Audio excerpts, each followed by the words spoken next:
Bonjour, je suis Thomas Messemin, partenaire chez MAD et je vais vous parler aujourd'hui du marché de Dubaï.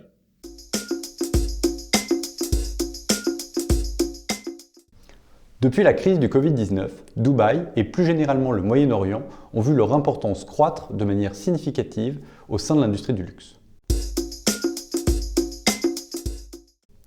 Entre 2005 et 2020, Dubaï avait connu une succession de phases de croissance et de crise.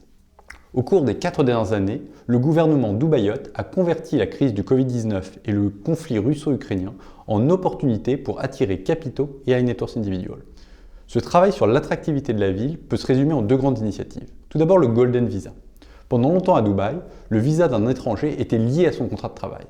Début 2020, l'arrivée du Golden Visa rebat les cartes. Le principe est simple.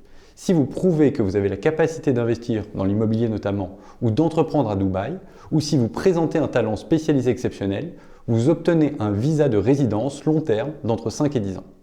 Également, petite subtilité et non des moindres du Golden Visa, celui-ci vous permet de résider hors de Dubaï pendant une période supérieure à la période habituelle de 6 mois, tout en gardant votre statut de résident, résidence fiscale notamment. Deuxième initiative, le travail sur la qualité de vie. Ces dernières années, Dubaï a travaillé en profondeur sa qualité de service en s'appuyant fortement notamment sur le digital et la diversité de son offre d'entertainment en s'inspirant des meilleurs standards mondiaux. Par ailleurs, durant la crise du Covid, après 6 semaines de lockdown ferme en mars 2020, Dubaï a très rapidement rouvert l'ensemble de ses commerces, restaurants, boîtes de nuit, faisant de la ville l'un des seuls endroits où le divertissement était possible sur la planète. Ces mesures ont eu l'effet escompté et se sont traduits par un afflux de capitaux et de high-net-worth individuals sur Dubaï, avec principalement deux conséquences. Une très forte croissance des prix de l'immobilier, qui a grosso modo doublé en 4 ans, avec des biens dans des quartiers UP proches aujourd'hui des 10 000 $ du mètre carré. Et puis une très forte croissance du secteur du luxe, avec des ventes au mètre carré dans les 2 grands malls de Dubaï, parmi les plus élevés au monde.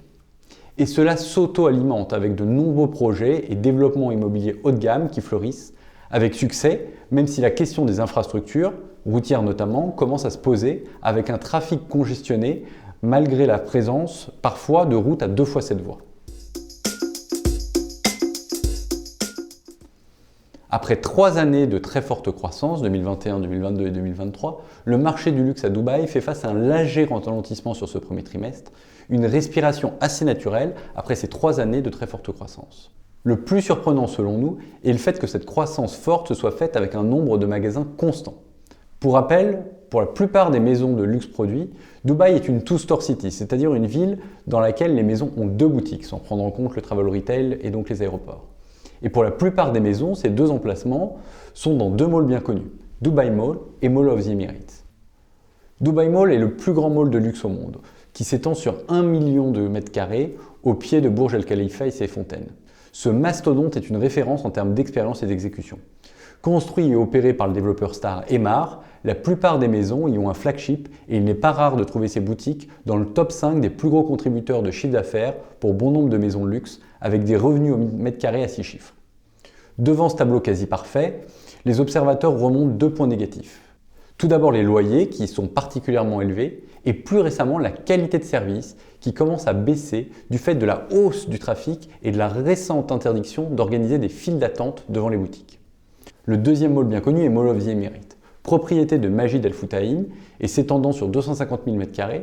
Ce mall, célèbre pour sa fameuse piste de ski, présente également les marques de luxe les plus prestigieuses. Même si l'exécution reste inférieure à Dubai Mall et que son âge commence à se faire sentir, le mall a été construit il y a 20 ans, la performance des boutiques n'en demeure pas moins excellente, même sur une base mondiale. Les observateurs apprécient particulièrement un trafic plus local et particulièrement qualifié, fuyant probablement les marées humaines de Dubai Mall. Au regard de ces éléments, la question qui se pose réellement est comment se fait-il que Dubaï ne soit qu'une two-store city ? Effectivement, lorsque nous croisons les données clés macro et microéconomiques et que nous les comparons aux grandes villes du luxe, il ressort de notre analyse que Dubaï a la capacité d'être au moins une 4-store city. Comment expliquer alors ce statut de two-store city ?